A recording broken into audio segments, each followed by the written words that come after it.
Howdy, and welcome to Close to the Edge, the video series from GenEdge, where we invite chief executives and outstanding scientists from groundbreaking biotech and pharma companies to sit down with us to discuss their science, technology, and their business strategy.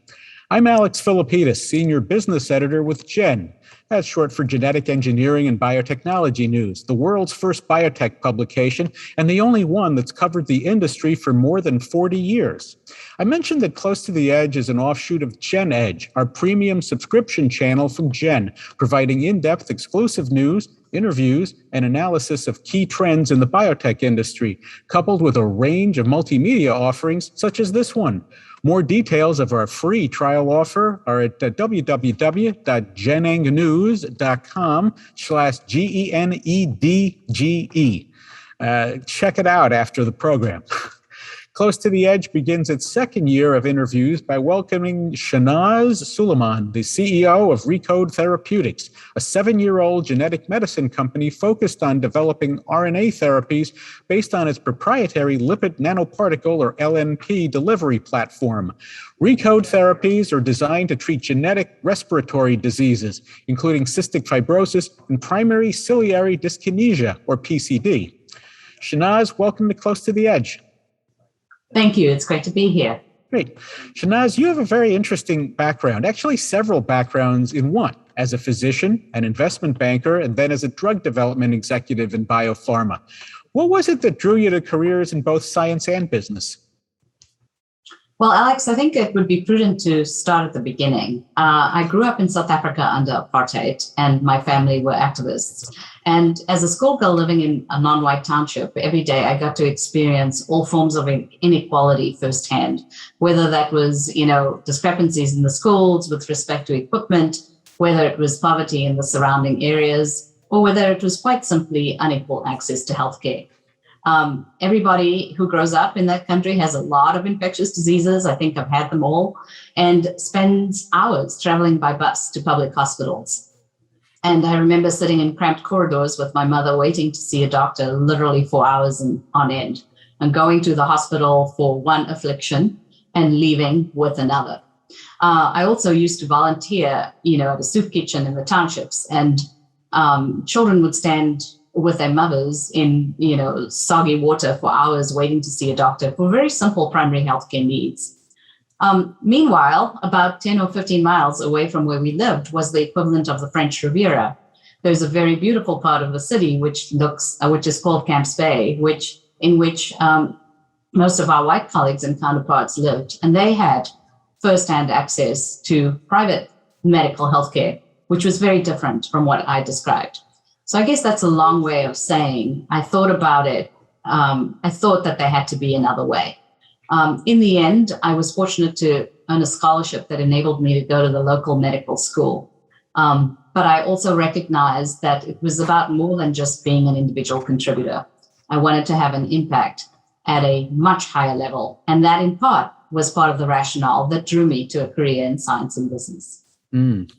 So after medical school at University of Cape Town Medical School, you pursued a business program at Oxford University. How and why did you come to switch gears, professionally speaking? I actually pursued two degrees at Oxford. The first was a master's in development studies, and the whole goal of the development studies program was to enable an interest in public health. I had been quite involved in writing the healthcare constitution for the new South Africa, and thinking primarily about public health and how to make that equally accessible to all South Africans. So the degree in development studies was part of an extension of that interest. But I also began to discover biotech and this world of innovation and science, particularly in the US, which was really compelling. And this notion that you could, not only develop new therapeutics, but then make them available to large swaths of the population is what kind of further drove my interest more to the business side of the equation. So I was able then ultimately to think about how to creatively combine my interest in clinical medicine with my interest in public health, with my interest in the science of medicine. And that is what I subsequently was able to do. How did you get, or rather from investment banking to biopharma, first at Gilead, I understand? Yeah, that's correct. And, Okay. investment banking was a great way to learn about the industry because you're exclusively dealing with decision makers, getting firsthand access to how companies are thinking about strategy, and getting to know companies from the top down, if you like. And Gilead was one of the clients that we had banked. I was very compelled by what Gilead was trying to do. They were trying to create a one pill, once a day regimen for HIV, which was a global pandemic at the time, to fundamentally change the way patients perceived taking medicine. That compliance would ultimately lead to a survival advantage. I found this really interesting. And because during my residency, I had treated so many patients with HIV and TB and intractable multi-drug resistant TB, I was immediately drawn to what the mission that Gilead had, which was to create these innovative therapies, but then also ultimately to try and make them available to as broad a swath of the population as possible. Now, at Gilead, you held management roles of increasing responsibility and played a significant role in expanding Gilead into HIV and other new therapeutic areas. What was your role in those efforts, and what did you learn there that you were able to apply later on? So I was primarily responsible for helping Gilead think through how to diversify, how to take what they had done in HIV, but also diversify into new therapeutic areas that were related to HIV, so antivirals, more generally, HPV, HCV, but also to think creatively about where to go to build therapeutic franchises through deal making. It was a really exciting time to be at Gilead. They had barely gotten to $1 billion in market cap. And what we proceeded to do over the next 5 years led to the company scaling from 1 to about 50 billion. It really was a period of explosive growth. During that time, I developed the investment hypotheses for new therapeutic areas, which we could get to by doing deals.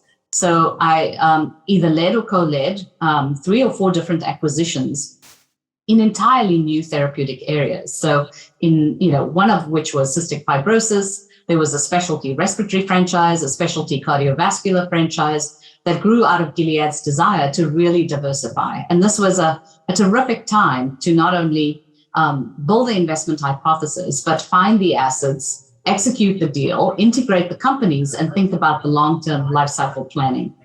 In addition to that, my passions for access were fueled by Gilead. I had the opportunity to go to India to negotiate generic deals with generic companies to enable them to make copies of our branded HIV drugs for the developing world. Before those deals were done, something like 30,000 patients in Africa, India, and elsewhere had access to patients. The last time I checked, something like 30 million patients now have access to life-saving HIV treatments because of those deals.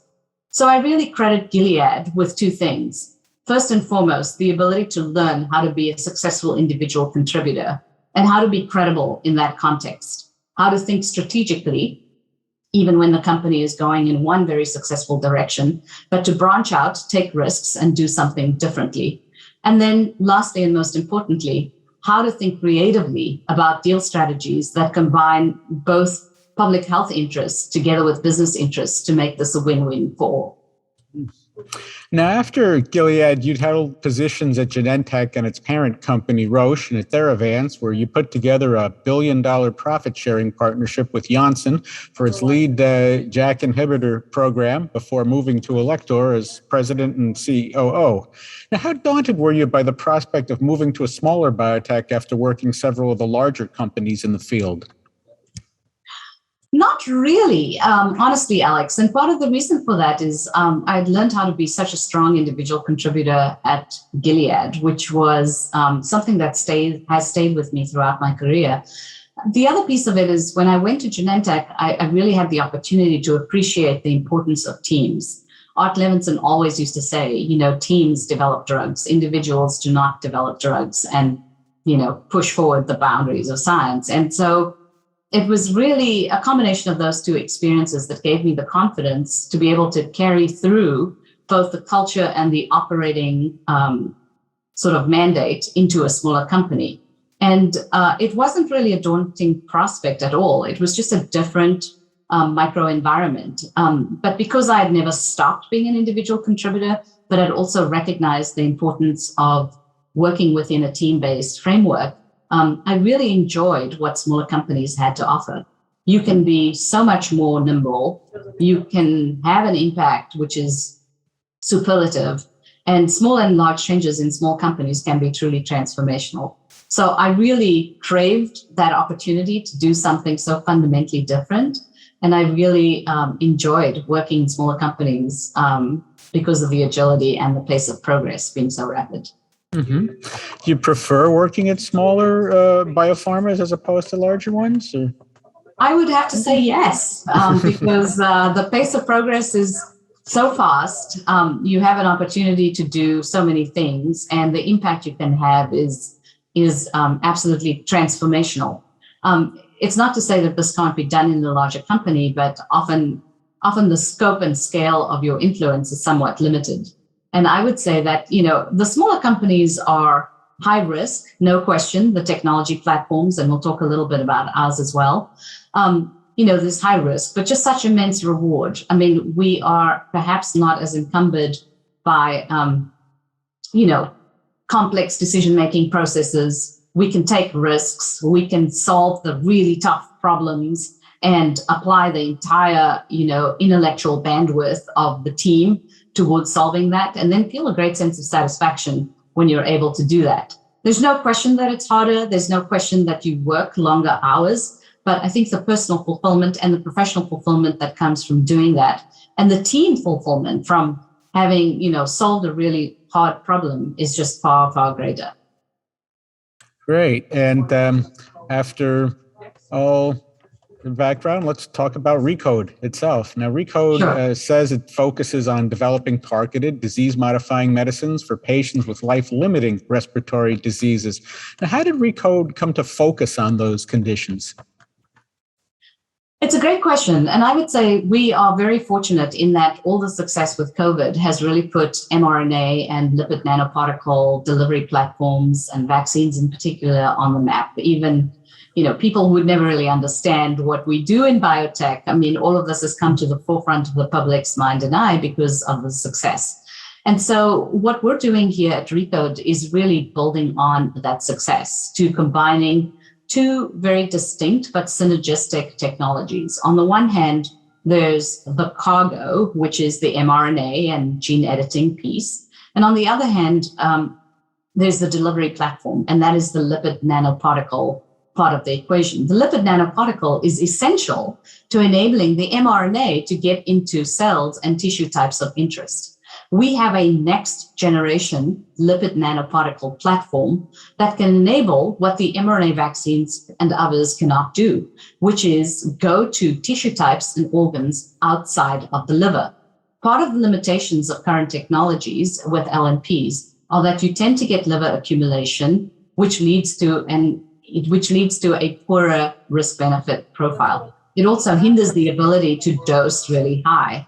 With our lipid nanoparticle platform, we can ensure potency and repeat dosing, as well as this concept of extrahepatic delivery of cargoes to different tissue types like the lung, the spleen, the brain, and elsewhere.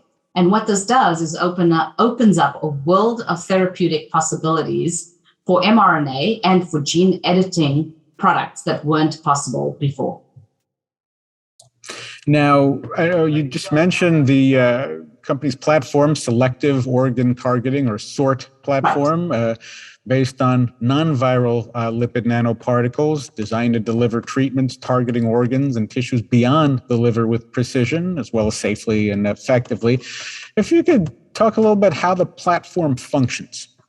Absolutely. Would be delighted to. So I'd say that the seminal work, which was the scientific basis for the platform, came from the lab of Dan Sigwart, who is at UT Southwestern. He was a protege of Bob Langer's, who has founded and formed many, many companies based around delivery. And the fundamental innovation here is to take what we call a SORT lipid, a selective organ targeting lipid, which is a unique and biochemically distinct lipid, and add it to a traditional, conventional 4-lipid and LNP platform. So the four lipids that go into an LNP comprise of a cationic lipid, a phospholipid, a PEG, and cholesterol. We have a distinct SORT lipid, selective organ targeting lipid, that through its biochemical nature and molar ratio can then specifically enable selective organ targeting, and to not just specific tissues, but also to specific cell types that are pathologically relevant. So our lead program, which is in primary ciliary dyskinesia, for example, is an mRNA encoding gene for DNAI1, which is one of the genetic defects in PCD. And that is administered with our LNP platform to be able to target the cilia cells, which are the dysfunctional cell types that are pathogenic for primary ciliary dyskinesia. These cell types have a mechanical dysfunction, which results in their inability to clear mucus from the lower and upper airways.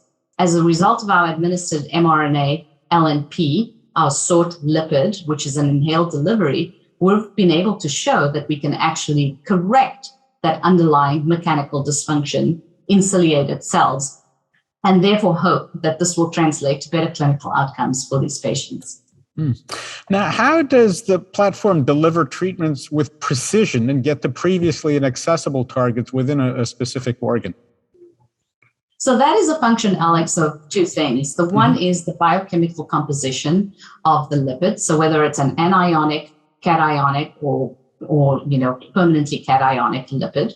And the second is this concept of a molar ratio. So depending on the amount of the lipid that is added to a traditional four-component LNP, what we find is that correlates with the degree of tissue expression that you see in different tissue types. So for example, one of our fifth component lipids, which is in our lead compound, is called DOTAP.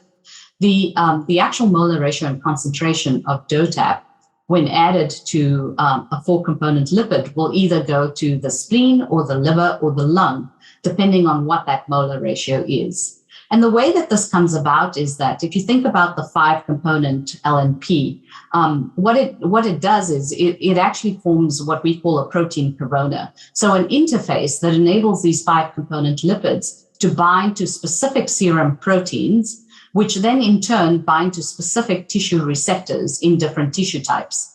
So we get adsorption of the PEG component of the five-component LNP, which then exposes this layer on the protein corona, enabling specific proteins to bind to the lipid, which then in turn are attracted to specific cognate receptors in tissue and cell types. So the mechanistic hypothesis for this has been, well defined by Dan and others, and the rules of engagement, if you like, about how our lipid platform is able to track to tissue types. I'd say that we've been very encouraged to see that these different biochemical compositions are translatable across species. So when we put in certain molar ratios and look at, for example, does our inhaled lung lipid go to the lung? We have seen that in repeat dosing in mice and dogs, and now we're busy looking at that for repeat dosing in non-human primates. So our goal is ultimately to show that we can do repeat dosing with these lipids in humans, and that we can also, with a higher degree of specificity, get into the cell types that matter for particular diseases. Speaking of specificity, it looks like that you may have addressed this somewhat, but the ReCode says its platforms can be customized to treat different respiratory diseases in targeted organs. You can talk about how the customization is achieved. The customization is achieved through two things. Number one, the choice of the SORT molecule, so that fifth component SORT lipid. And number two, the choice of payload. So for our two lead programs, the payload is in fact mRNA. So if we just took PCD for a moment, we have a number of genetic mutations, loss of function mutations, that cause the defect in the cilia, which move the mucus in these patients. One of those mutations is the DNAI1 mutation, which was one of the earliest mutations to be discovered. So in this case, the therapeutic is a DNAI1 encoding mRNA, which is combined with our DOTAP SORT lipid to form the therapeutic. With that combination, and if you add the third dimension, it's the mode of delivery, which in this case is inhaled, because this is largely a lower and upper airways disease. That's how we customize the appropriate therapeutic for PCD. We have other formulations that are intravenously delivered, intrathecally delivered, and intramuscularly delivered. And as I mentioned earlier, we also have tissue specificity for different organ and tissue types. So it's through a combination of those three things: the sort molecule, the payload, and ultimately the formulation that we customize our therapies. Now, I know Recode's pipeline includes preclinical therapies for cystic fibrosis. You mentioned the inhaled and the IV and the PCD, which is inhaled. And a little bit on how those therapies work, and I'll sort of drill down into each one after. But I'll start with both. Yeah. So as I alluded to, in the case of PCD, what we have is a number of genetic mutations in the cilia cells, or loss of function mutations that lead to an inability for these cells to function properly. Cilia cells are included found throughout the airways and are extremely important in enabling mucus to be cleared. When that doesn't happen, these patients develop recurrent infections, ultimately so bad that they lead to fibrosis in the lungs, scarring, and lung transplants. There are no treatments available for PCD at the moment. So ours is a first-in-class mRNA encoding, in this case, DNAR1 mutation therapeutic, which we will administer as an inhaled therapy to these PCD patients. And our goal is really to correct the underlying mechanical dysfunction in the cilia to enable them to function properly, which will then ultimately lead to the kinds of clinical outcomes and benefits we hope, i.e. less recurrent infections, improved lung function, and ultimately we hope that will provide long-term benefits for patients. So that's the PCD program. In cystic fibrosis, here we have a gene mutation in the CFTR gene. This is more of a chloride channel defect, which results in an inability to actually traffic sodium and chloride across membranes. In the case of cystic fibrosis, a number of successful therapeutics have been delivered for most patients that have the Delta 508 mutations, but there are a group of patients that have what's known as a nonsense mutation, where they cannot make any chloride, where they cannot make any CFTR protein.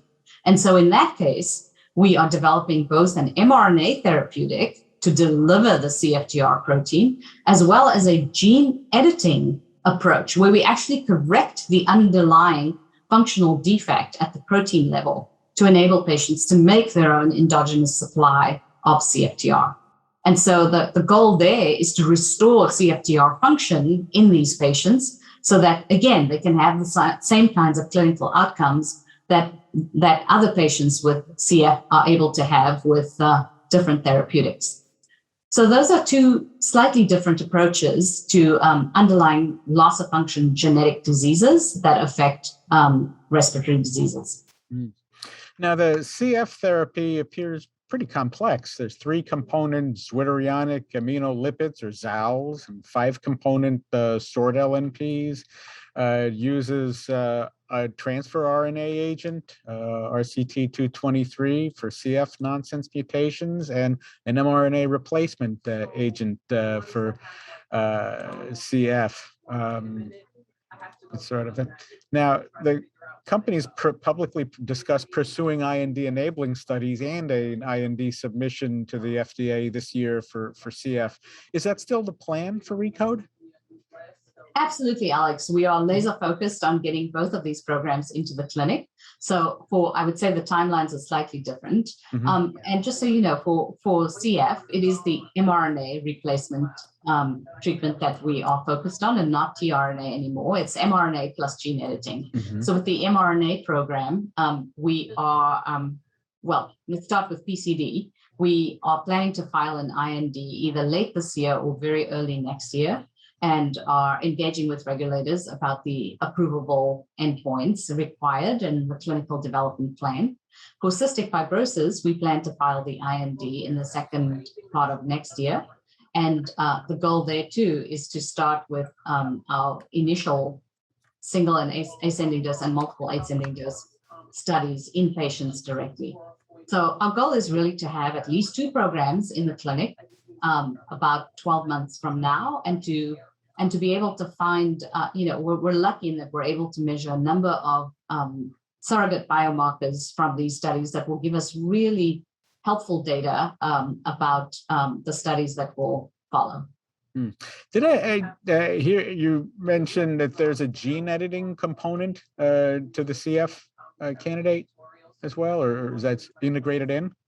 Yes, Okay. exactly. And this is actually pretty exciting because I would say that what we've been able to show that others haven't is that we can actually meet all the criteria for an ideal delivery system of gene editing. So, which is the CRISPR-Cas reagent part, the cDNA, the single guided RNA. And so the efficient delivery of these very large Cas enzymes or encoding mRNA is something which others haven't been able to do. And what it means is that we can really explore next generation sort of HDR independent base editing and prime editing technologies, which are kind of beyond the packaging constraints that traditional viral delivery systems have experienced.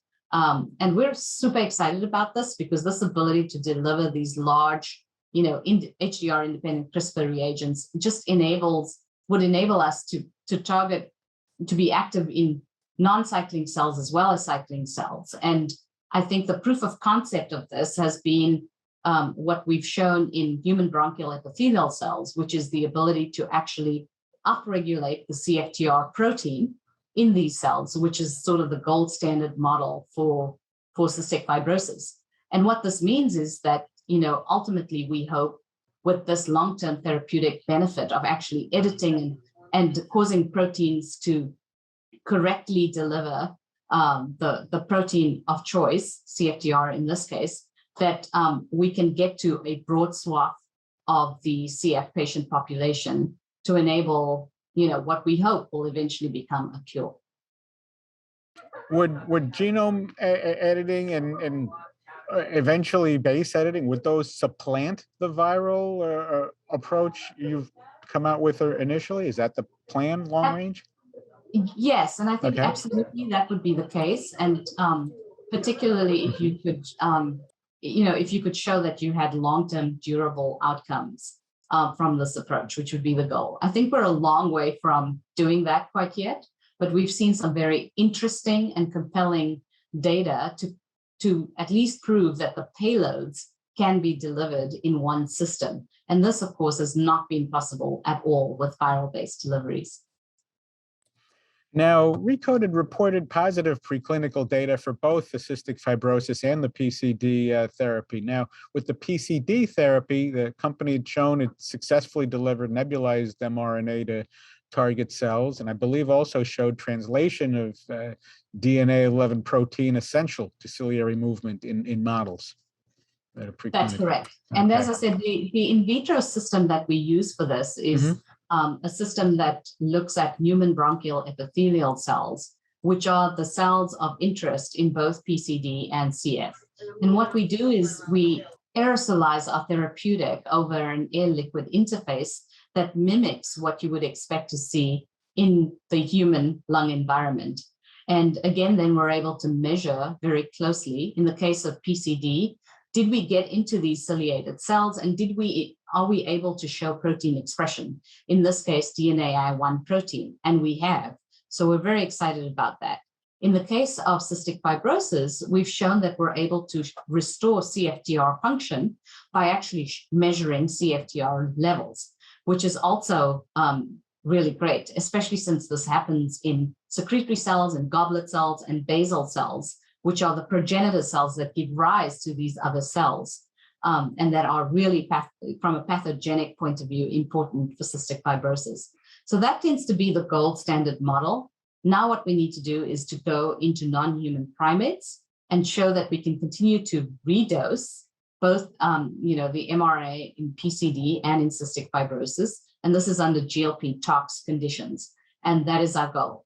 That is what stands in the way between us and being able to dose patients. So given that, how soon is the therapy from entering the clinic and getting to that point of dosing in humans?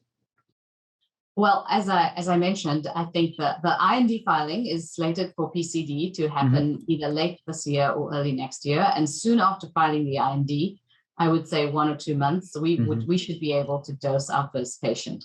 And similarly for cystic fibrosis, we intend to file the IND I would say in the June, July timeframe next year, and we'll be able to dose patients soon thereafter. Right. Now, ReCode had said it can use commercially available mesh nebulizers for its inhaled therapies. What advantages does that offer over other nebulizing approaches? So the first advantage is being able to directly deliver our therapeutics to the organ systems of choice. We're dealing with, as I mentioned, upper and lower airways diseases, and therefore the concept of being able to directly deliver a therapeutic to the airways through inhaled delivery is very compelling.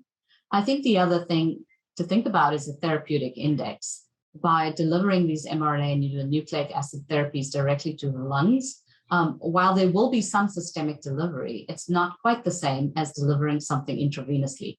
So we should be able to ensure, or at least try and optimize a risk-benefit profile that makes sense. And that makes it compelling. The other thing about these nebulizers are that they are commercially available. They have been, been through the payer system and are reimbursed. So from a patient therapeutic perspective, there already is a path.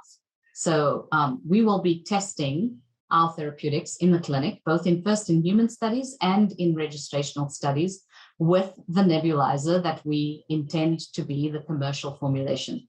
And we're hoping that that will decrease the number of barriers we encounter with regulators, but also just make it very easy for patients ultimately to access these. Great. And what other diseases can the platform treat beyond respiratory? And this is really an exciting part about this platform, because this concept of extrahepatic delivery of mRNA and gene editing, as I said, does open up a world of therapeutic possibilities. We have intravenous, intramuscular, intrathecal formulations of our SORT lipids, and these lipids come from a library of about 5,000 SORT lipids. So depending on how we alter the molar ratio and biochemical composition of that fifth SORT lipid, we have lung sorts, we have liver sorts, we have spleen sorts, we have sorts which seem to track better to CNS tissues. And so this expands the range of therapeutic possibilities. I think in the near term, we are focused on expanding our repertoire of orphan respiratory diseases. We're looking at indications such as alpha-1 antitrypsin deficiency and other protein membrane therapeutic deficiencies with a strong genetic component. Beyond that, we can look at the liver, we can look at CNS monogenic diseases, we can look at therapeutic applications potentially for vaccines. And many of these, I would say, we are also interested in expanding with partnerships. So there are a host of indications in the orphan respiratory disease space, which will be entirely developed by ReCode, but there are also an expanding pool of other therapeutics which can be developed in conjunction with partners. And how long-term of a plan is it to move beyond respiratory into many of these other areas? We can do that fairly shortly. This year, our goal is to look at IV liver sorts, for example, and do the repeat dose testing in non-human primates. And as soon as we have done that and optimized our formulation, we'll be ready to expand outside of the lung. Great.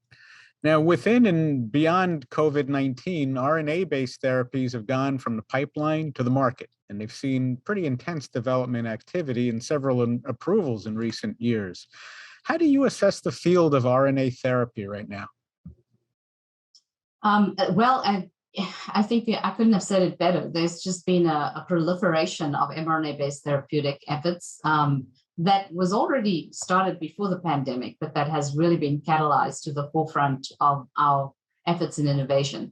And I'll say, while the field is still relatively early, in the near future, at a minimum, we see a proliferation of additional prophylactic vaccines, such as those for influenza and RSV, which kind of, and multiple others, which will follow what's happened with COVID.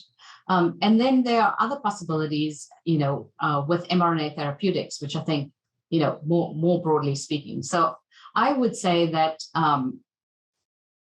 once someone has proven that you can actually repeat dosing successfully and that the therapeutic index is well defined, we expect that there will be a lot more focus on genetic disorders and rare diseases, such as the ones I've mentioned before. I will also say that the delivery component will be key to unlocking the future, because there too, it's really this LNP platform component, which in our case is enabling the tissue specificity that makes certain therapeutics more or less relevant for certain diseases rather than others. So that will continue to be an important driver of where the field goes. And we're having lots and lots of discussions with many different potential partners around how our LNP platform can pair with both mRNA, but also the next generation of gene editing technologies. Now, speaking on the gene editing, I know we talked about that a little earlier. How does Recode's gene therapy, or actually gene editing approach, differ from others we've already seen in the clinic and in the market? The main way that the main differentiation is demonstrating that we can meet all the criteria for an ideal delivery system, which means delivering potency, being able to do repeat dosing, and all the components. Again, it's the CRISPR-Cas9 component, it's the cDNA component, and it's the guided RNA. And this is, these are very, very large nucleic acids, and typically companies in the space have actually needed to rely on a viral delivery platform, or if not viral, a viral plus LNP delivery platform to successfully deliver all of these components to get to a gene edit. But in our case, we are well beyond the packaging constraints of some of these viral delivery technologies. And so we can deliver everything in one place, which I think, one, reduces the technical risk associated with delivery. But more importantly, it's just enables us to get to the cells of choice to enable these gene edits to have an appropriate effect. Mm-hmm. And that would be, I presume, the approach to RNA-based therapy, and where you stand out in a field that's getting more crowded. Absolutely. I mean, it is going to be about just the swift onset of and the appropriate and specific delivery, but also about the efficient delivery of these, large Cas enzymes, and the ability to do next generation HDR independent editing. And we think our platform can accommodate all of that, as well as the redosing optionality, which will be huge. I think there's also a manufacturing component to this, which is the scalability of the formulation to enable large scale manufacturing. We expect this to be better because it's all being done in one system. This is something which others have not been able to do, and I think that will become another important differentiator down the line. How is Recode addressing manufacturing? Is that something you're developing on your own with third party, or how? We have been developing our own in-house manufacturing capabilities, mm-hmm. and are at the point where we're able to do up to 2 to 3 grams of product. But we're also working with CDMOs, and our goal long-term is to actually own the end-to-end manufacturing process for both the mRNA component as well as the LNP component. Right. And going back to last October, Recode raised $80 million in an oversubscribed Series B financing, was co-led by Pfizer Venture and Echo R1 Capital, with participating investors that included Sanofi Ventures and Osage University partners. How is Recode using proceeds of that financing? The lion's share of the use of proceeds is to fund our 2 leading programs to IND filings and first-in-human studies. So the PCD program that we discussed and the cystic fibrosis programs that we discussed are a big part of the focus of, and were a big part of the rationale for doing the financing. Outside of that, we're also starting to develop additional sort molecules for prosecution outside of the lung. And so I would say that is the third component. We are also a pretty lean company. We have about 58 people right now, and our goal is to try to scale and grow to about 100 people at the end of this year. Mm. And which areas or operations will see most of these new positions?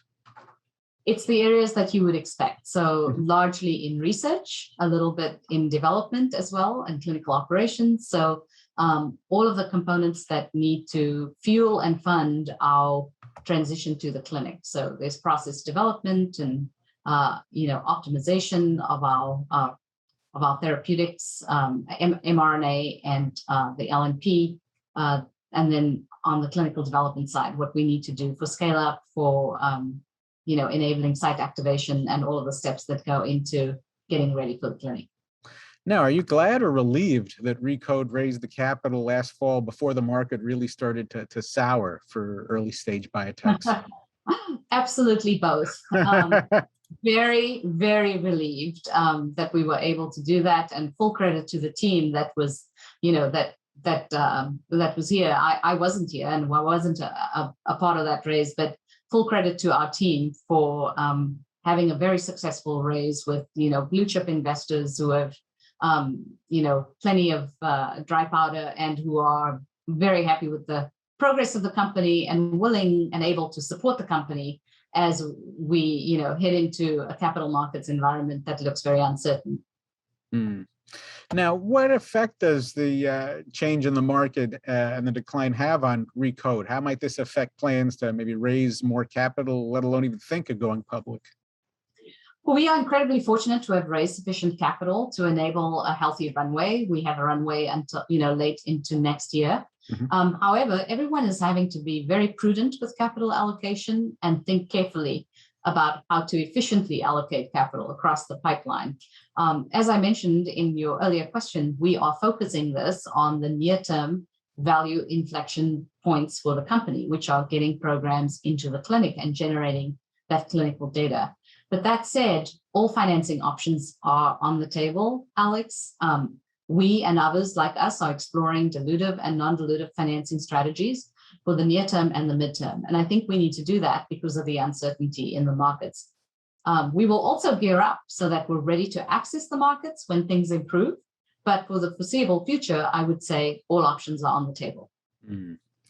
So how then did you come to Recode? Did you come to them? They came to you, or how? I would say it was a beautiful confluence of me getting to know the company and them getting to know me.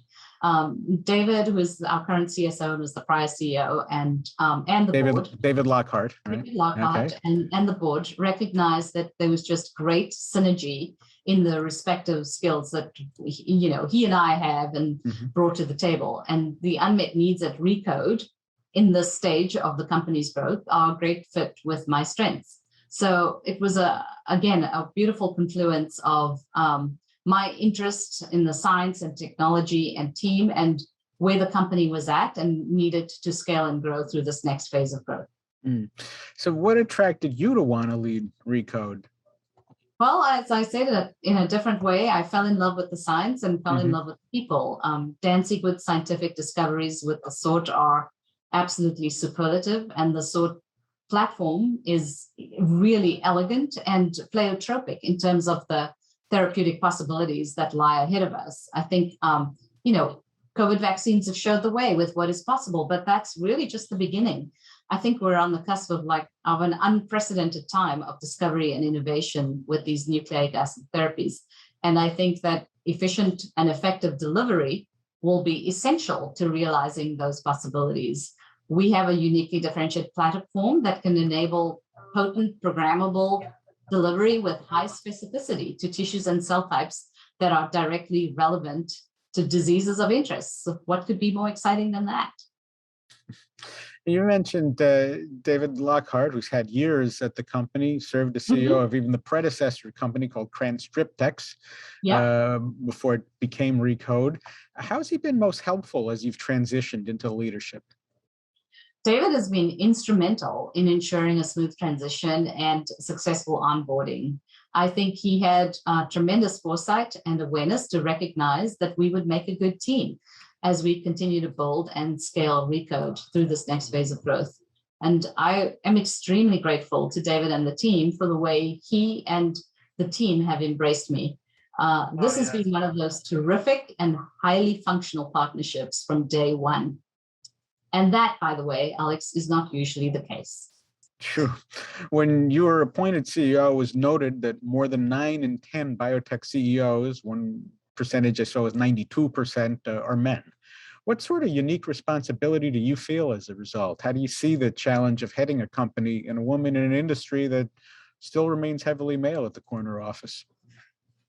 This is absolutely true. I was just at my first ever biotech female CEO retreat recently, and we commented that this was the first time we could have such a gathering because prior to this, there simply weren't enough women to even lead companies, let alone women of color. So yes, I think we do feel that we had to work a lot harder, maybe for half as much access to opportunities or recognition, but all of that is changing. And I would say that it's essential that we lead by example and that leaders in this industry in particular are representative of the constituents and the patients that we serve. I personally feel a great responsibility to deliver results and exceed expectations and to do so in a way that is exemplary. Everybody wants to deliver great results and make progress, but I think doing that with great care is not mutually exclusive. It's possible to care deeply about my team and to drive for results. Here at Recode, we have a very unique culture. There are no jerks, no egos, and no shadows. Our culture is one of being curious and kind and authentic. And as a female leader, I'm proud to say that, this is who we are at Recode, both men and women. We care not just about what we accomplish, but equally about how. Now, how should biotech companies, in your view, bring more women into leadership roles, let alone keep the jerks away, as you just said? Well, I think it's important for us all to enable equal access to opportunities. Taking chances on high-performing individuals with high potential who may not always check conventional boxes is really an important part of this. And that doesn't come about just through mentorship. It comes about through sponsorship. And that means, yes, extending capital to pound the table and to advocate on behalf of someone who is maybe a less conventional candidate. I have been extremely fortunate to benefit from educational opportunities that have transformed my life, but also from the advocacy of men and women who took a chance on me. And I think this is at every level, from when we start to develop managers to leading at the highest levels of decision-making on boards. I think we need to be open-minded in developing the next generation of talent, independent of their skin color, orientation, or gender. Now, we've talked about the past, we've talked about the present. As you look ahead, where do you see Recode in 3 to 5 years? In 3 to 5 years, we are a successful, publicly held clinical stage company with diverse therapeutic franchises. We have moved into lung and perhaps are on the cusp of commercializing a first therapy there, but have also developed franchises in liver and in spleen. We have thriving partnerships with great biopharma partners. We are financially sustainable. And we, as I said, are anticipating a first launch. As a public company, I guess, right? No question. Will it grow into an acquirer of pipeline programs to grow that pipeline, or more, or will those be developed more in-house? Our goal is to build a sustainable company that maximizes the value of our platform and ultimately to patients, gets as many nucleic therapeutics. But we are also extremely aware of the fact that we may need other technologies, next generation gene editing technologies, for example, in order to do this. So what we really want to do is develop programs in-house, but also partner with others to continue to diversify our pipeline and bring in those next generation nucleic medicine gene editing technologies that will enable us to really leverage the value of this platform ultimately to the benefit of patients. Now, where do you see yourself in that 3 to 5 year period? Well, I hope with Recode, with a vast clinical pipeline, with commercial product, and this still being an incredibly great place to work, I will always be a strategic driver, driving and striving to have the maximum impact we can on patients with our ability to deliver these next generation technologies with our platform. I hope that we will continue to be proud of our efforts to make good on our mission, but never complacent. It's important to retain humility and at the same time, look beyond the next corner to stay ahead. Great. Shanaz, I'm afraid that's all the time we have for this episode of Close to the Edge. So thanks to our special guest, Shanaz Suleiman, and we wish you and Recode Therapeutics all the best going forward. Thank you very much for having us, Alex. Now, check out Gen Edge for other Close to the Edge interviews with outstanding notables, from rockstar researcher George Church to John Evans of Beam Therapeutics, Daphne Zohar of Pure Tech Health, and serial entrepreneur Nessun Birmingham. Gen Edge is where biotech gets down to business with exclusive in-depth reports from the Gen team. Please consider a free trial subscription. You can find Gen Edge on Gen's website at genengnews.com, and I'll spell that GENENGNEWS.com. Close to the Edge is produced by Hannah Turner. I'm Alex Philippidis, thanking you for watching us this time, and hope we meet again next time here at Close to the Edge. Take care.